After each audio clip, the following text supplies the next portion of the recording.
এই দাদি, তুই কি বড়লোক হতে চাস? তোর দক্ষিণ পাশের জমি খনন কর, সেখানে একটা লাল ডায়মন্ড পাবি। ওটা নিয়ে তোর উঠানে রোপণ কর। আরে, এটা আমি কি স্বপ্ন দেখলাম?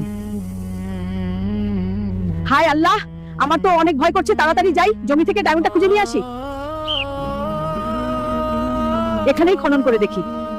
ও বাবা, এখানে সত্যি সত্যি তো লাল ডায়মন্ড পেলাম। এটা তো একদম আসল। এখন তো আমি বড়লোক হয়ে যাব। এখনই এটা নিয়ে গিয়ে উঠানে রোপণ করে দিব। কেউ দেখার আগেই ডায়মন্ডটা রোপণ করে ফেলি। এখন নিয়মিত পানি দিতে হবে, তবেই না এটা বড় হবে। হায় আল্লাহ, গাছটি তো এক্ষুনি বড় হয়ে যাচ্ছে। এ কি ফলের বদলে ডায়মন্ড ধরছে? এটা তো জাদুকরি হয়ে গেল। আমি তো এখন কোটিপতি।